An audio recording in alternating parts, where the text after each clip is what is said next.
Cool Hand Podcast, something you got to deal with. Welcome back to the show. I'm your host. My name is Q. We have another interview in the building. We got my homeboy, my dog, my brother from way back in the day. Way back in the day. Went to school together and all that stuff. Sir, please introduce yourself.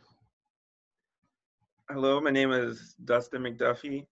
You may know me from um, perhaps a Places album cover that has been scrubbed from all media, or I think I was mentioned in previous episodes. But yeah, I'm Dustin. Yes. Shout out to Dustin in the building. Dustin, where are you? Where are you at right now? Currently, I'm in Nuevo Laredo, Tamaulipas, Mexico. Hey. And that's what we're going to talk about today. This is a little different from the regular interviews. I've done one other interview like this, about people moving from one place to another, a new place and all that stuff. And first of all, there was something that's always been on my mind. You probably wouldn't remember this now. Dustin and I went to school together, and I think I'm 2 years older than you, and the school went up to 8th grade. This was elementary school. So my brother didn't go there anymore, and Dustin's older brother didn't go there anymore. And so it was just you and I catching the bus together. If you remember that, it was just me and you who would, catch the bus in the morning, public transportation bus.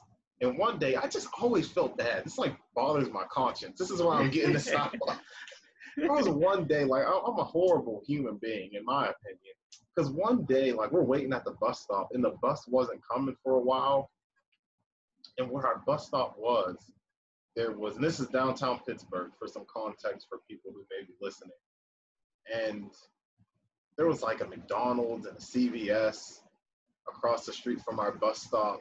And I left you to get a sausage biscuit or a bag of chips or something like that. I'll never forget this, because it's not like your mom or my mom told me to, look out for Dustin, or you know what I mean? But we're two young boys downtown by ourselves, catching the bus. And I'm like, hey, if the bus comes, just leave me. And, if not, I'll see you in a little bit, because I was hungry. And so I went to get my food or chips, whatever it was. I came out and you were gone. So that might be my fault then. no, it's a good thing that means the bus came. But I'm like, of course the bus would come. It was late and it just wasn't coming. Of course it would come when I was in the store getting some food to fulfill my physical desires. So I'm sorry on air. I'm sorry for leaving you. Probably wouldn't remember that, but I did. Oh, that's cool. No, I don't remember that at all. I'm sure you would, but okay. Well, that's off my conscience. So Dustin's coming from Mexico, but you're not from Mexico. Let's get into your life. Let's go straight into your life. Where are you originally from? Yeah, I'm originally from Pittsburgh. Grew up in Penn Hills. Before that, we lived in the same complex as you guys. In Wilkinsburg, but I don't really remember that. Just bits and pieces. So mostly my life has been in Penn Hills, and going to school downtown, of course, and the north side and all that stuff. Yeah. Shout out to Penn Hills. I almost forgot. We literally were low key born together, because we were in the same apartment complex when we were kids, little kids. But so you're from Pittsburgh, went to school downtown and on the north side. Shout out to all those places. And now I was in Georgia for a while, and I had just moved back, and we're kicking it like old times, kicking it like we used to, hanging out late nights and stuff like that with our friends. And one day you break it to everybody that you're going down to Mexico. Yeah. So a friend or a brother whose mom was in our congregation came up to visit from Mexico. And he was inviting me down. And really, I really wanted to go during school. He invited me down in April, I believe, and I went to City High. So we had um, April, August, and December off. So I wanted to go down in April and go down there for the month that we had off. But since I was still in school, my parents didn't let me go, and it would have been, I probably wouldn't have ended up staying. So it turned out to be a good thing. So later on in the summer, I made plans to go, but my plan was to still visit for a month. I didn't have really plans to stay here or make it a lifelong thing. Yeah, I remember that. I do remember that. When you told us, you're like, I'm gonna go down there for a month and, see what happens. But I think I just felt like we all kind of knew. It just, I don't know. I think there was an undertone that there was potential of you not coming back. It just felt that. I don't know. It's like it felt that way. And so let's take it step by step. So you go down there to Mexico. All right. So you made that decision. You came to visit for a month. What year was this? This Roughly? was 2014, the summer of 2014. Or no, actually, I came October 1st, 2014. Okay. So October 1st. I thought it was like October and November. So yeah, October you go down there, and what was your first impression of Mexico? Well, the first thing that I liked was that everybody was welcoming. All the brothers and sisters, of course, were welcoming to me, and then as well, the people were just different. It was like a calmer lifestyle. People respected each other more so than in the States. Not that people don't respect each other there, but people were nothing changed. People were just more, how do I say, considerate of others, and being that it's a small town, it's a city here technically, but it's not big. It's a very small city. So that really attracted me. And then, of course, the reason for me, I was thinking about this, and there's a lot of reasons for me staying now that I think back. For instance, like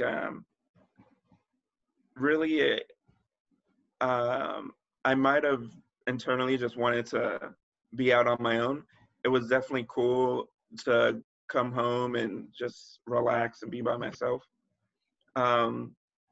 And it was cool to just have all these responsibilities and feel like, I'm taking care of myself. And apart from that, the field service was incredible. Like, it was beyond compare. Like, I never conducted a Bible study or anything like that in Pittsburgh. Well, I did, but not progressive. But or like with like kids that their parents wanted them to study, but they didn't really want to study or something like that. And part of that was on me as well, because I had that mindset, but also just the people being interested in learning about the truth and all that was the main influence of me staying. But there were tons of partial influencers that helped me stay. Before I moved here, I always wanted, or I was told myself that I want to live in like a royal place with no surroundings, like don't want to live in a city. Now that I've been here, I've learned that like I really like I'm a city boy and I don't like like I need to have that uninteractive interaction, if that makes any sense, with people. Like, people need to be around me, but they don't I don't have to talk to him. I don't want Yeah, to talk to him. yeah, just don't talk to me. Yeah, I get that. Yeah, but that was at the time that was a factor, and it may have been a rash decision that I made. And there's definitely stuff that I would change about it, but I'm glad that I made it. It was like a really good, the best decision well, one of the best decisions I ever made in my life.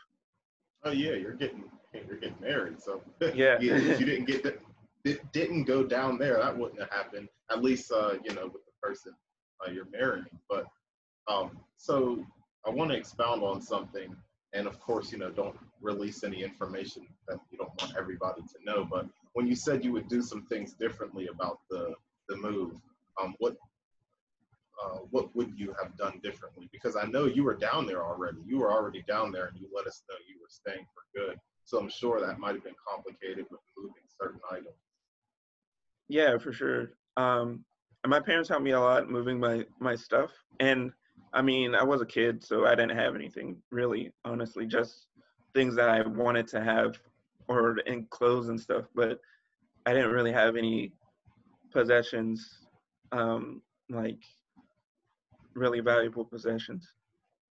But definitely one thing that I would have done differently is look for some place to live and find work, because it was described to me that it would have been easy to get work when I moved down there if I were to stay down there.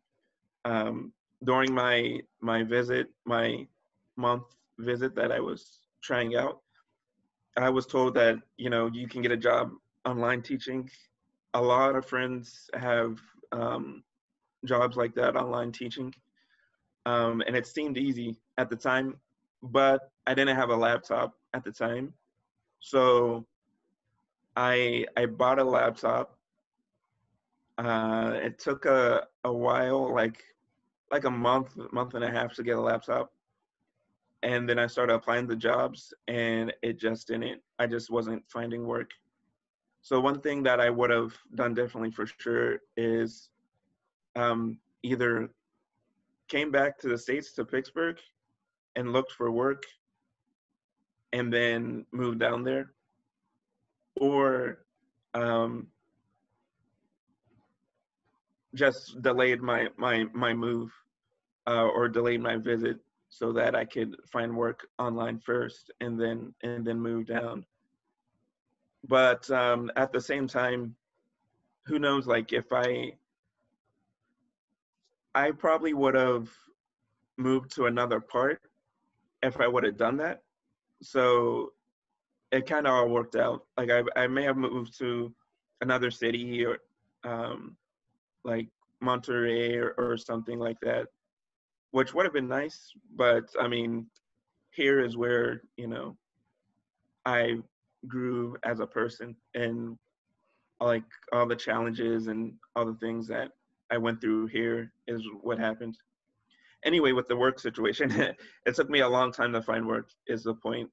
Um, it took me like a year to find work, a stable work, consistent work.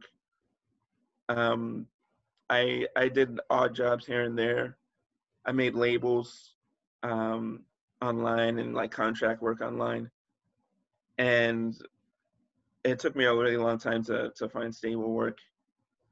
But the other thing that I would have um, changed is finding the place to live, because my first place where I lived was with a brother, and it didn't end up working out. The situation, the living arrangement, um, and then later the next place that I moved to was rent free.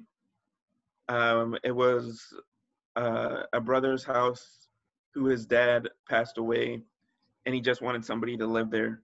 So me and another brother, a friend of mine, we moved in there, but it needed a lot of work. And at this time, I was doing off and on work, so I had some money to fix it up. And the brother that um, helped me move down, helped me a lot fixing up the house. He's really good with construction and all that stuff. So he helped me fix up the house, but it was still a really bad place to live. Like, um, in the way of it flooded a lot when it rained. It flooded about 5 times my house. Wow. So that was a problem. It's a lot of most of the houses here are made out of concrete, but this house was made out of wood. So we had rats, and this was from we had neighbors. We were really renting, or we didn't pay rent, but we were staying in a place that had 2 rooms, a kitchen, and a small bathroom. And it was kind of like a divided house. So the neighbors were just on the other side of the wall, and they weren't very clean. So they had rats, and then every time it flooded, like it invited more rats. So I was there for about a year, a little over a year in that place until I found work and got the money to move out. So for about 2 years was just like unstable for me being here, and it would have been better if I planned it out a little bit more. If I went back, looked for work, or at least saved enough money to move down so I can look for work, but in the meantime have money, um, and then look for a place as well to stay, or stay with somebody that I'm a little bit more sure of, that I could be more comfortable with. Yeah. But you know what? It builds character. Like, Yeah, for sure. like you said, it made you the man you are today. And you moved down there when were you 18 or 19? I was 18 at the time. Okay, yeah. 18. Yeah, you were like young ball. Like you was really young. Yeah. Like a lot of, that's like the ideal age that people move out, but like you really did it at 18 and really had to get it from the ground up. I know you had help. Like I'm sure your parents helped you out where they can and Yeah, for sure. supported you, but you're still by yourself in a sense. Like I get that. Yeah. How did you deal with the rats? So we thought originally that it was just like a couple. So we bought mouse traps and everything, and we caught a few, and it came to a point where I was like, we didn't see anything during the day, but we were kind of suspicious. So we just bought mouse traps and put them in the corners and wherever, and like it would go off. And every time we thought like we caught the last one, we just put another one there just in case, and it would go off.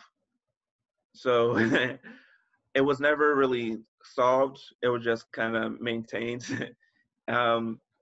And as far as like leaving food out and stuff, we couldn't leave like bread and stuff out. We had a small like mini fridge, and we would buy stuff, bread and stuff that couldn't fit in the fridge. We bought it for that day. Like if we were gonna eat it that day, we use it. Which really, I mean, we didn't have any other option because we were both kind of poor. The brother I was staying with too didn't have a lot of money. He wasn't rich by any means. So we just bought what we had enough for that day. And like I said, after it flooded the first time, we had like, it was obvious that we had, a problem with the rats. So we bought more traps and we kind of calmed it down a little bit.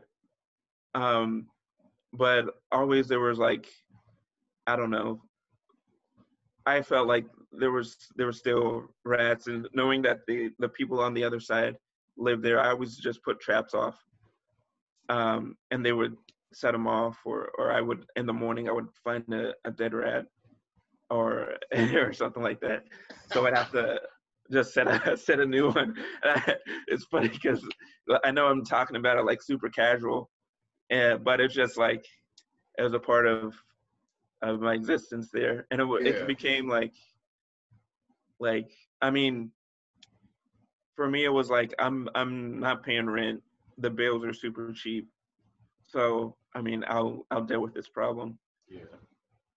So none of them never like, you never like woke up with one in your bed or anything. That like, Nah. okay, that yeah, I would have flipped. Like I'm just thinking about if I'm feeling something like crawling on my leg or something at night, I probably would have flipped and like cleaned the whole place, ransacked the whole place. Okay. Yeah, yeah. I'll explain. Like what I mean when I say that the house was built of wood. Like here, the roofs or the houses are made of concrete usually, and you know, for animal to live in your house, they would prefer wood. It's easier for them to get in and out. And then the roof, like it was a wooden roof, so we never really found out, but we did have the theory that they were living in the roof. Um, and on our side, we couldn't hear any noise in the roof, but we know that on the other side they could, that our neighbors could. So that's like they were living in the roof on the other side of the place. So we kept the place clean, of course.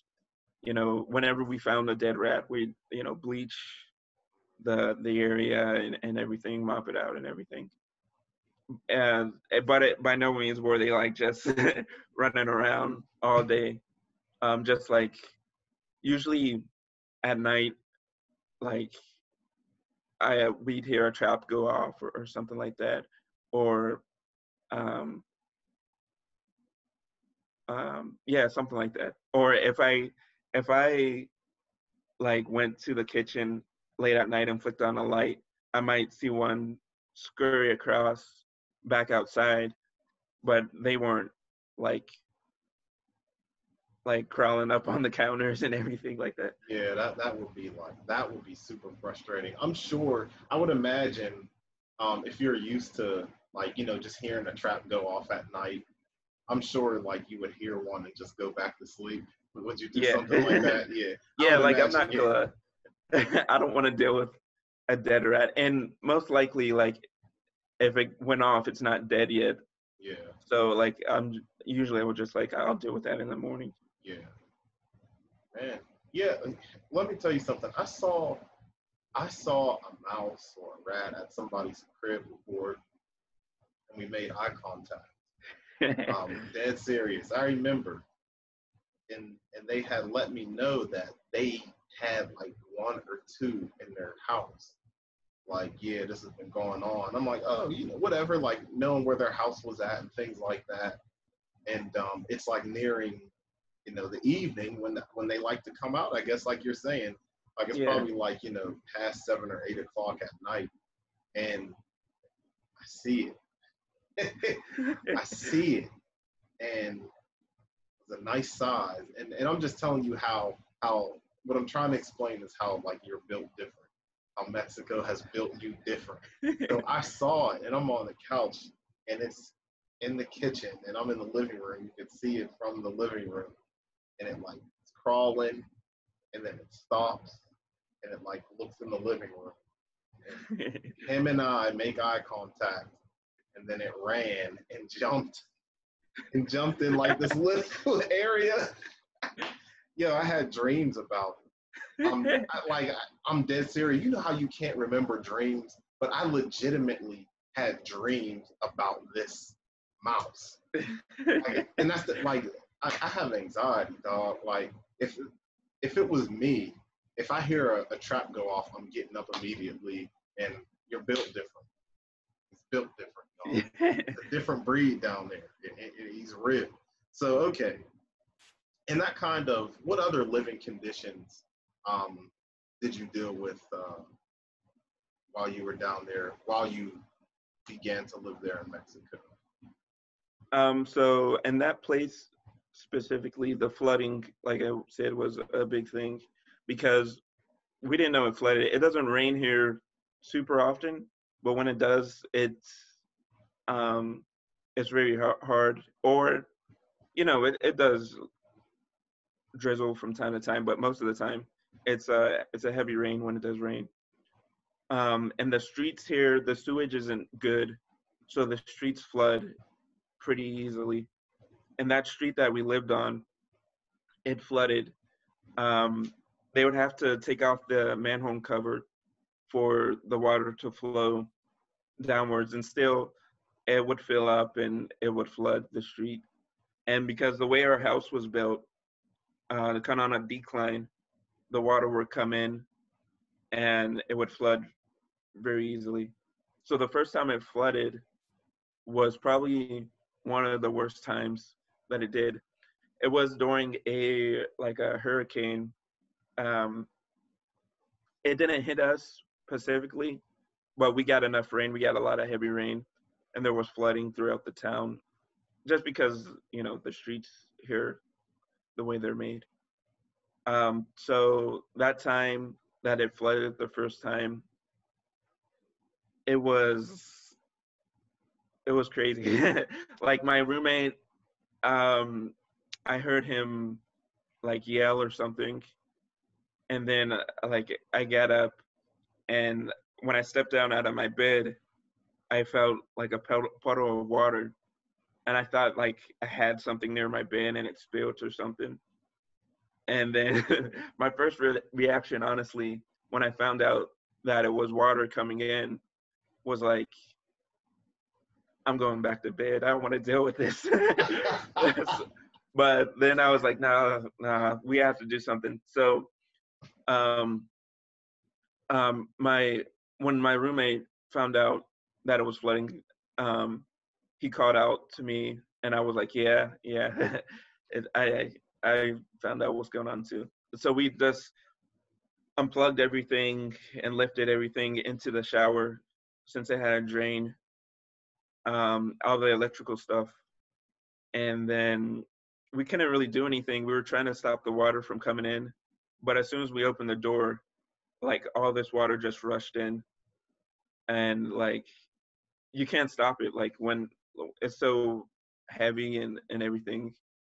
So we just once we got all the electrical stuff into the shower, and all the stuff, we just spent the night at a friend's house. Um, he let us stay there for a couple of days, and every day we went to clean up after it. And then after that, like every time it rained, I got scared because I was just like, is it gonna either if it was a heavy rain or even if it rains lightly but consistently, like for the whole day, there was a possibility of it flooding. So every time it rains, we just prepared like it was gonna flood. Putting all the electrical stuff in the shower, and then just making sure we had outside there was this pathway to our door, um, and if that pathway failed, like it was gonna flood. So we would like take a broom and make sure that the water entered the drain was clear, so that it wouldn't flood. Uh, and there were times where, I wasn't at home, we were at the meeting or something, and I had to come back. We like rushed back to the house to see if it was flooding. And other times when we weren't home and it ended up flooding. And my roommate, he was Canadian, so he would go to Canada in the summers to visit his family for about 3 months or so. Um, so I would take care of the house by myself, and I would deal with that by myself, which was a bit harder because it's like if it's gonna rain, I have to be home. And if we have a meeting or something, I have to rush back home to see if everything is good, to clear everything up. But that's something that I had to deal with, a living condition I had to deal with at that place. And like I said, the streets here flood easily. Um, so in my other places I lived in 2 other places after that. But thankfully they didn't flood. The other place I lived before, where I'm at right now, the backyard, the water would get a little bit high, but I sweep it up into the drain and it was all good. But as far as that was that.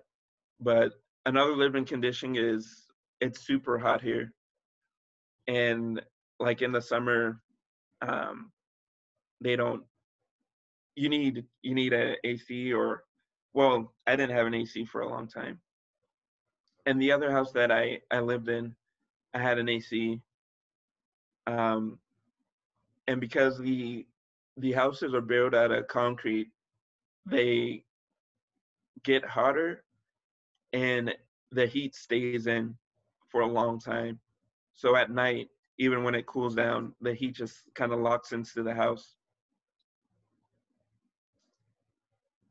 Especially the place where I'm at now, because I'm upstairs and the sun is like kind of directly on it. It locks in and it gets really hot. But now I do have air conditioning, so I'm all good. Yeah, But I that can was see the definitely a sun. thing. I can see the sun through your window now. Yeah. Yeah, it does get hot. Yeah, I'm sure that's rough to deal with the heat. So I'm glad you're in decent living conditions. Um, what are some of uh, and I'm sure there's a lot because you're in a completely different country now. But Hmm. if you were to pick out some of the biggest differences, if I wanted to move to your part of Mexico tomorrow, what are some of the biggest differences you would tell me about between, let's just bring it down from Pennsylvania, Pittsburgh, Pennsylvania to Mexico? What would you have to say about that? Well, it's nice here because I'm on the border. So if I can go to, well, I can go to America, to the States anytime that I want. As far as getting things like food or something that I miss from back home or something like that, I can go whenever I want to the States for the most part. But as far as like, it is a completely different culture, and like I said, the people here are a lot different. That's the main thing I would say. The people here are very hospitable. Um, like strangers would ask you if you want like water, or if they're just nice. And apart from that, like especially with the brothers and everything, like they're really nice. They'll have you over for dinner or for food at any time. There's a sister. Well, her son goes to our congregation now, but his mom, like every day she makes food, and she would make food for us for lunch and dinner every day. And if like she'd get offended if you didn't come over. And like that's kind of how it is here. Like people, they want you to come over their house. Like they want you to eat their food. They want you to. I don't know how to explain it. It's just like they want to be hospitable. They want you to come over, and even like uninvited, they want you to be there. And a lot of brothers and sisters, a lot of people would ask me like, "Where have you been? Like, why haven't you came over?" And like, you don't need an invitation, just come. And they really mean that. Like, they really honestly mean that. And that's, yeah, like the mi casa su casa is, they actually mean that. So that's a big cultural difference from Pittsburgh. You made me think about something. One of our friends, we were talking before we were on air. One of our friends is supposedly moving to Mexico, and when you were telling me about that, mi casa su casa, and how they really take that seriously, I can see why that person would like to move down there. Like that's Yeah, for sure. Like even in his instance, like my house wasn't right for him to stay with me when he came down both times. So he stayed with a friend, and that the same person that makes the food for me, they make food for him. They let him stay there and all that stuff. Even like I still trip out on it because, for instance, yesterday my fiance, her sister, we went over her house, but it was like 9:30 at night, and they weren't expecting us. And like even me being here for a long time, if somebody came to my house at 9:30 at night and I'm not expecting them, I'm gonna get mad. Like, what are you doing facts. here? Like, Facts. get out of here. But like we went over her place and we just talked. We just stayed for like 30 minutes, but still just like they weren't mad at all. Like they invited us in. They invited us to eat and all that stuff. And we didn't end up eating. We weren't hungry. We ate beforehand and stuff. But like it's just a different mindset here of that. So that's a big thing. And family here is a big thing. Um, and even in Laredo on the other side of the states, um, family is like a really big thing. I mean that by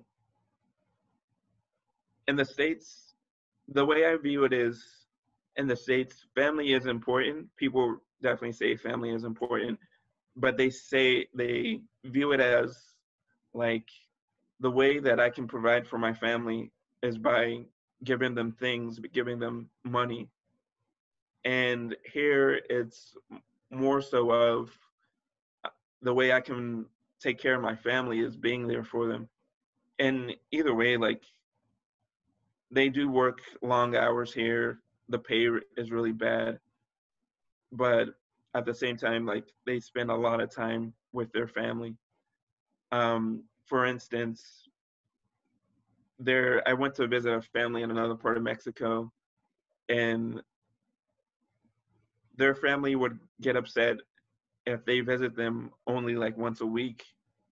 And in Pittsburgh, like other than my immediate family, I didn't see my family and like for months. And I mean, I was cool with that. But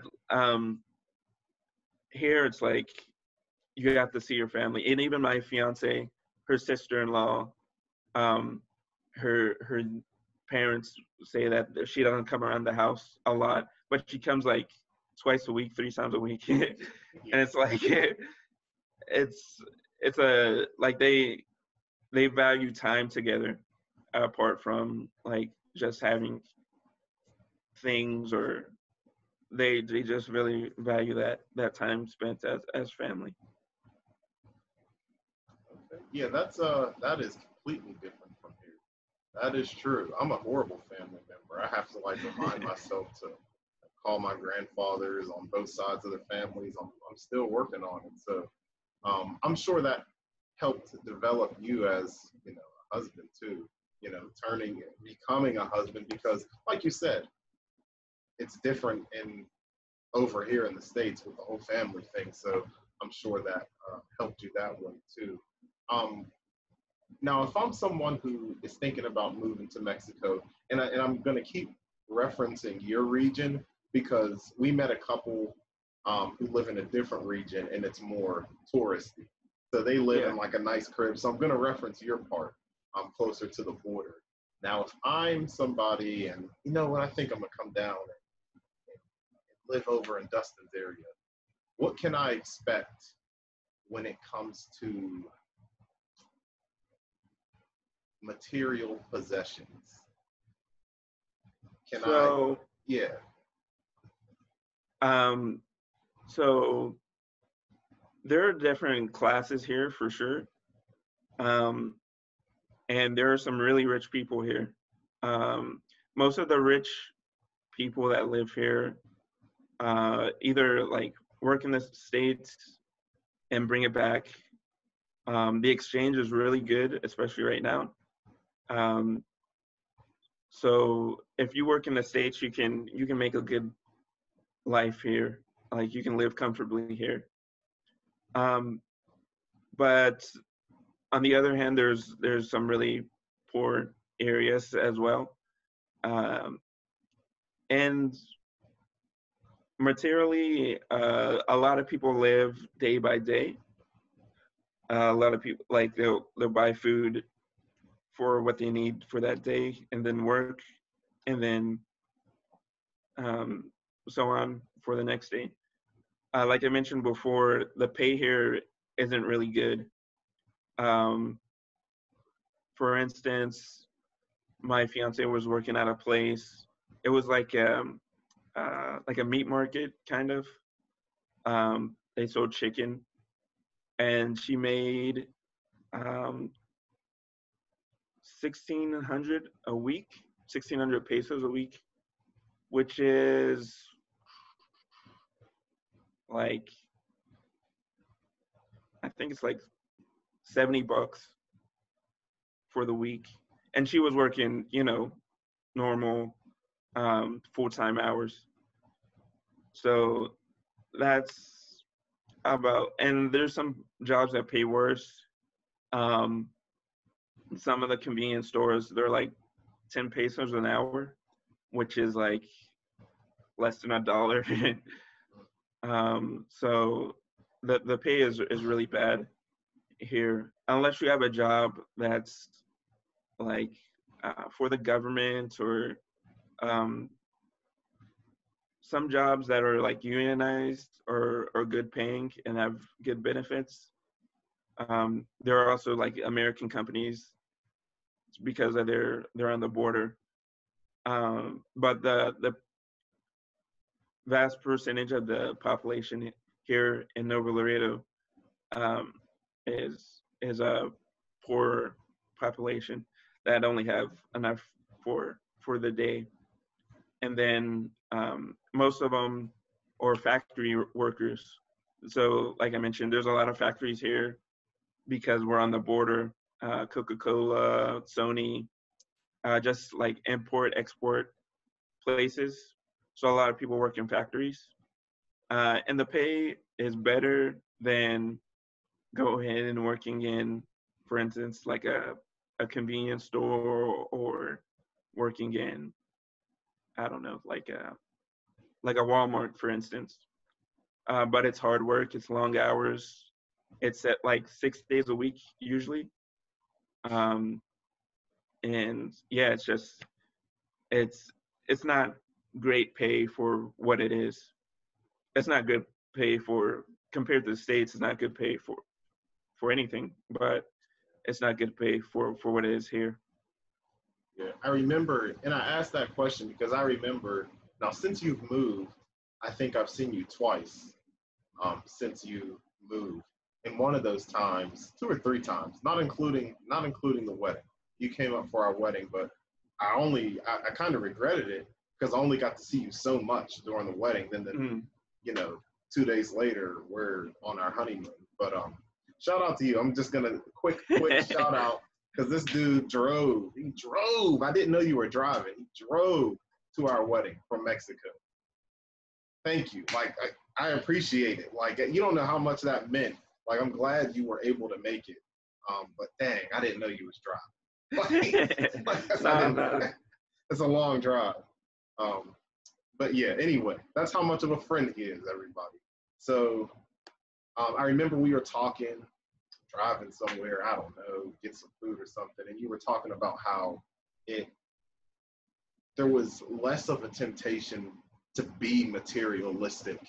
And although like materialism is a mindset, you can have no money and be materialistic.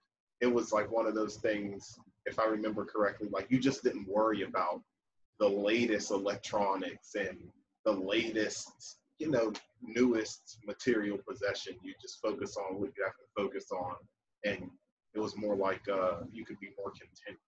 Am I? Yeah, for sure. Like every time I go back to the States, even working over there, it was kind of hard because everybody has the latest stuff, and even if like it's rare to see people with a phone or uh, something technical that's like 5 years or more older. So that was every time I go back, it's like a change of mindset because here, people just don't have money for that stuff. Um, Particularly in where I'm at, like you said, like there's other touristy places, there's bigger cities that have a lot more money than here, but here there's not. I mean, people have nice stuff, but not like in the States, and like there's not a temptation to be materialistic because there's no pressure. As long as here I can feel like as long as my clothes are clean and they fit me, like I'm good. And there, and especially when I'm in Pittsburgh, I kind of feel like, man, I've had this for like 5 years. I need a new one. When that's not really true. Like, Yeah. um, yeah, and like even like my car, for instance, when I'm in the States, um, my car is a little Fiat, and when I'm in the States, random people will clown me about my car. Like I Wow. used to do deliveries in Austin through like DoorDash and Postmates and stuff. And even a homeless guy was like was like, you need a car, you need you need to get a car that you can fit in or something like that. And it was I was so mad because I was like, you need a house, man. Get out of here. Oh But my goodness. I'm not laughing at you. I'm laughing with you. but like here, people would tell me like, oh man, I like your car, and even like worldly people, like I had some guys fix the guys that installed my air conditioning system. Like they were like, oh, I like your car, I want a car like that, and like it's like a 2012, it's nothing brand new, but I don't know, like people appreciate simplicity here. Like they don't need the newest thing. They don't need something that's, you know, tailored or for them or anything like that. They appreciate that, you know, this is what I have, this is what I can afford. And so, you know, it's something. Yeah, you honestly like hit the nail on the head talking about when you come here how your mindset changes, because that's constantly what we're surrounded by. Even you talking about that just made me reflect on myself, like telling the truth.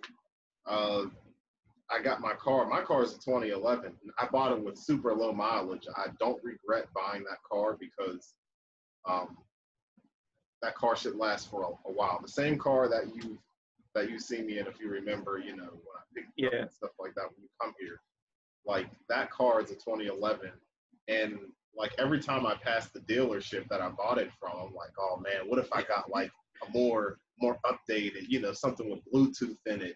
And then it's like, no, your car, you bought your car at super low mileage. It works fine. There's nothing wrong with it. It's clean. But it's like you said, that mentality. It's like you always Yeah, want for sure. something else because it's thrown in your face. But you know, that's very true.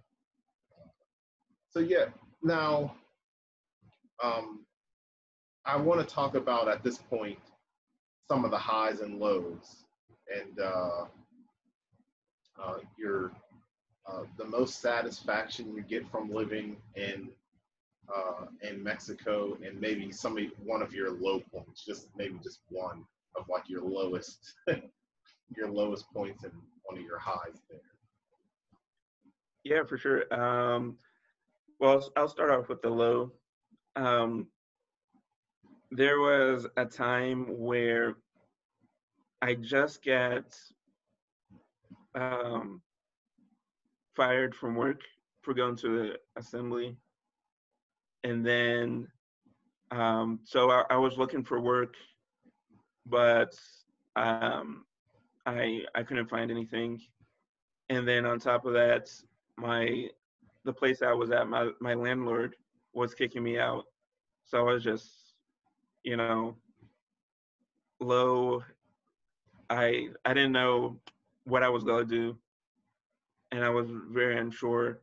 And at times before this, um, I had kind of like a mindset of being bored here, or just like, yeah, just I just wanted more to do and all that stuff. And I'll explain that later in the good times part. But um, that low was extremely low. I was having problems sleeping too. Before, like I would have problems sleeping, migraines, and stuff like that. So I was having some medical issues as well, and I was just really low. And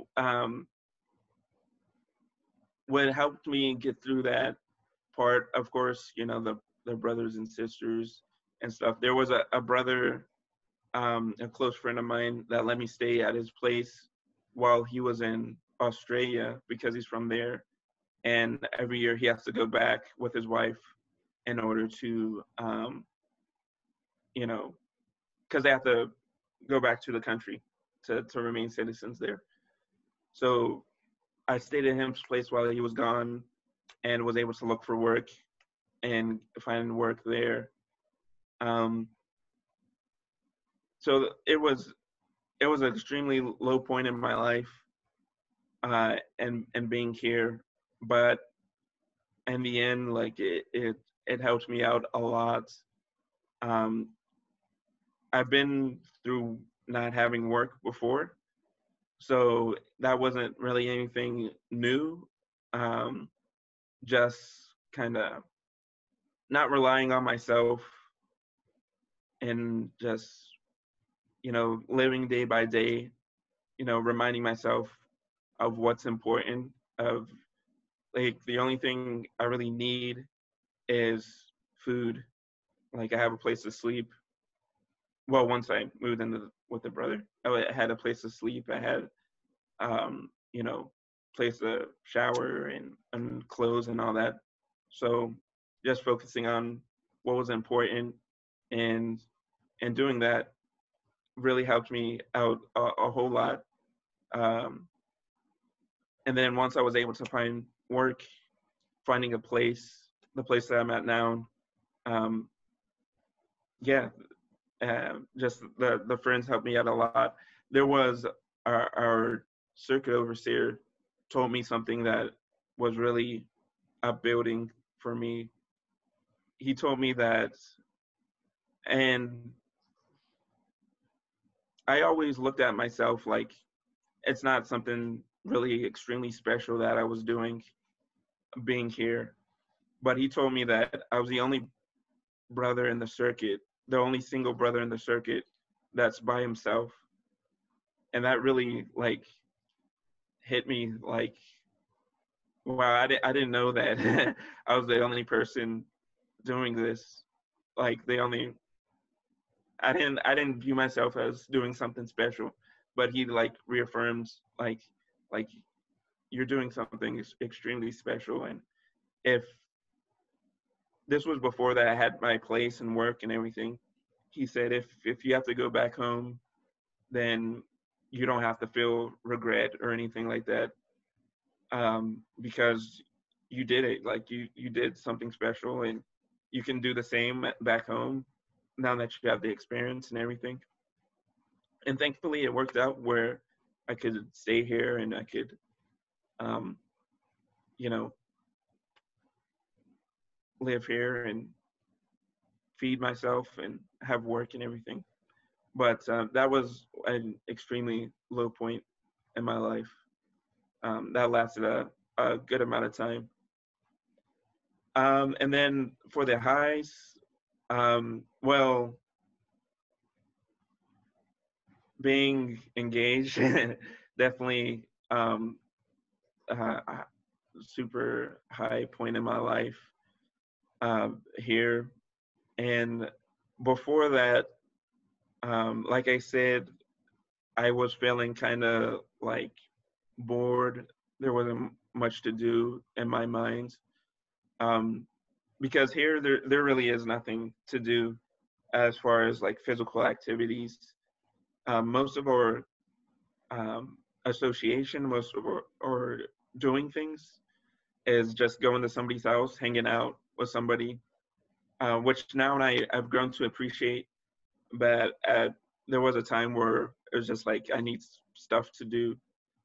Um, and there was a brother that was going to our congregation in English from the Spanish congregation, who I've became good friends with, and we were able to, hang out with his friends that were in Spanish, and that really pushed me to learn Spanish more, and just a desire to learn Spanish because now I'm hanging out with these friends that only speak Spanish, and I want to be able to communicate with them. So that really pushed me to want to learn Spanish more. So that's when I started taking classes and going to Spanish meetings and stuff like that. And through all that process, meeting Michelle, my fiance. Um, but in all that time, it was an extreme change of happiness, of me seeing that it's not the place, it's my mindset of where I'm at. Like, I could be sad or happy in any place, but it's really the mindset that I have about it. Um, and being able to go out with different friends, having more friends, being able to see the different sides of the culture, um, friends from different backgrounds, um, because you know we are in Mexico, but just like in the States, there are people from different backgrounds, even if they're from the same place, and that helped me out a whole lot. Being able to hang out with them, um, find people that I have stuff in common with, not just going out and doing stuff, but just finding more about the culture and the people. Before, I was here, I want to say it was like 4 years at the time. And I thought like I already knew most about Nuevo Laredo, about the culture, about the people that live here and everything, but I was completely wrong. So just learning that, um, being able to learn Spanish more so helped me learn the culture more because certain words that they say, certain phrases that they use all tie in with the culture, how people adapt to things, how they react. And that was a big a change for me learning the language as well. And it contributed to my happiness. And of course, finding my fiance and being able to spend time with her and get to know her, uh, ultimately leading to now like the happiest I've ever been to here. Amen. I think this is probably my favorite part, just hearing about your happiness. Because, like I said, you're my dog. Like on some real talk. I remember you didn't want to learn Spanish that much beforehand, right? Not really. I mean, I didn't have a desire to learn it, Mm-hmm. because I was able to get by without it. Enough people here, um, speak Spanish or speak English, sorry, to be able to get by. And two, like I knew enough Spanish to pay bills, to order food, to do the basic things that I needed. But to like have a conversation with somebody, to like get to know somebody. I didn't know. I understood, but I couldn't speak it. But with time, I was able to, build up that desire to get to know the language. And I really like anybody that's learning a new language or that wants to travel to a new place, um, learn the language for sure, because it helps a lot. It helps you understand the culture. It helps you understand like even the logic behind stuff. Um, for instance, certain things that they say in Spanish, there's a different logic behind it, behind the grammar of Spanish, and that kind of gets forced into the culture. And the same with English, um, and I'm sure every other language. But it's just, yeah, learning the language has been a huge step of being happier here. I respect it. So when things got rough or when things got dim, you didn't let your light, so to speak, your light for happiness, dim out. Rather, you said your mindset changed and you put in the effort and didn't give up. So I respect that. When things get rough, you just didn't give up. Respect. And speaking of your happiness and you learning Spanish, all of these things led up to you meeting your fiance. So, so you met your fiance, and we'll talk about her very briefly. We don't have to, if you don't, want to that much. I know that's weird talking about, yeah, I understand that. No, that's So, cool. so that you learning Spanish, you're hanging around your new friends, you're speaking better Spanish, you're learning more, and then one day you come across a beautiful young lady. And how did it all work out? So actually, the brother that was coming to English, uh, he knows her from a long time, and she would come around, um, and we would talk more and more with time. And then actually, when I was thinking about going to Spanish meetings, I told her, and she told me, well, like, you can come to our meeting, because it was right after mine. It was really convenient and stuff like that. And and she went there. So I went there to her meetings. I was able to see her, like her spirituality and all that stuff. Able to spend more time with her, see her qualities a bit more, and I really, grown to like her and appreciate her. So, we ended up dating, and from there getting engaged. Um, but yeah, it all connected back, like you were saying, to just learning the language and just getting out of my comfort zone, kind of I had a routine of just hanging out with the people that was in my English congregation, which has some native people from here, but like they speak English. Um, they have their own set of their own background. So really branching out really helped me to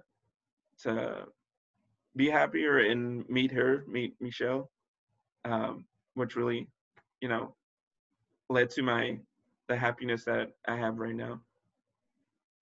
Let me ask you this. I'm winding down on the interview.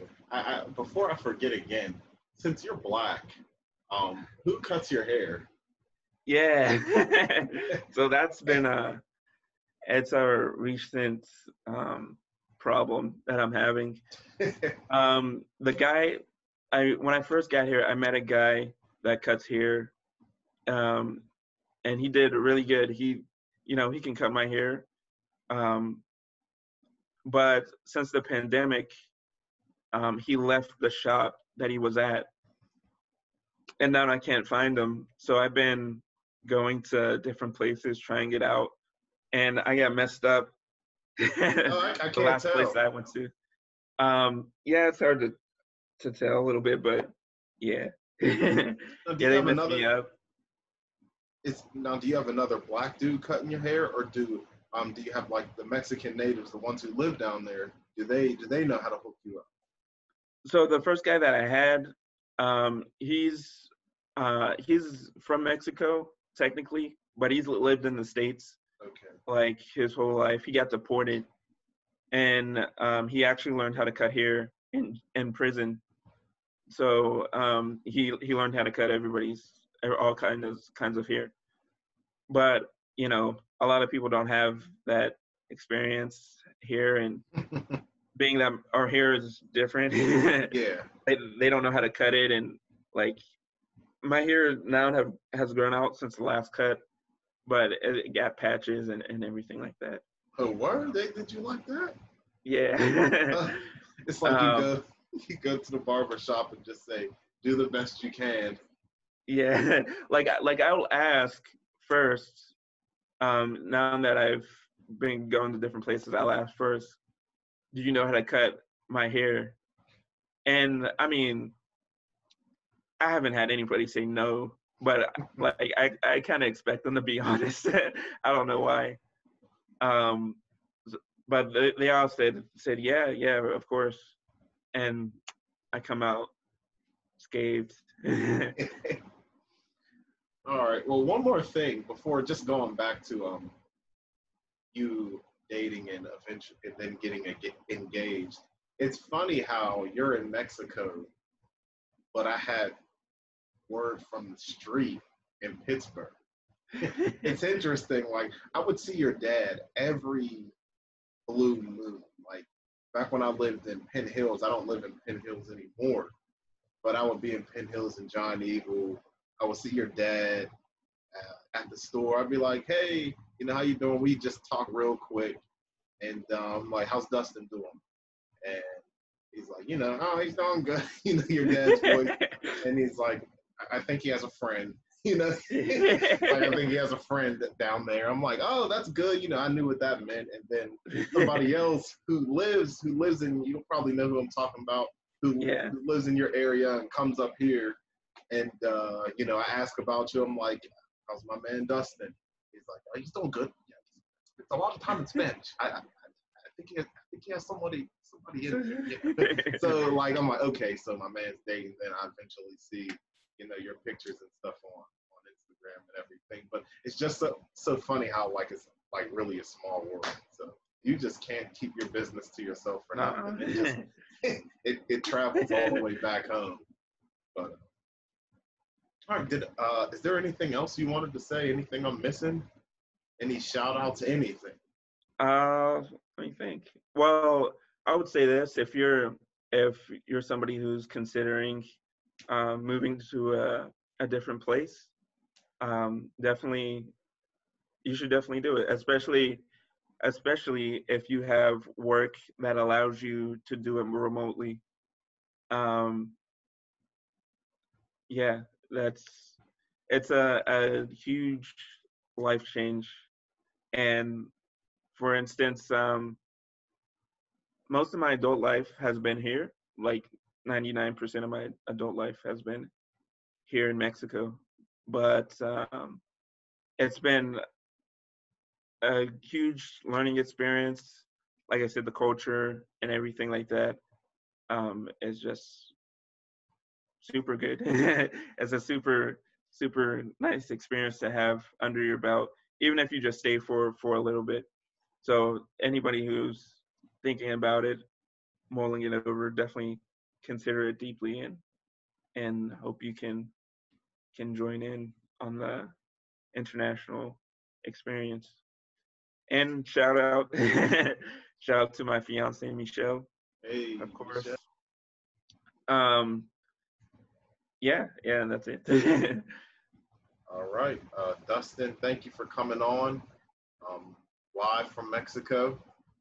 My homeboy, shout out to Michelle.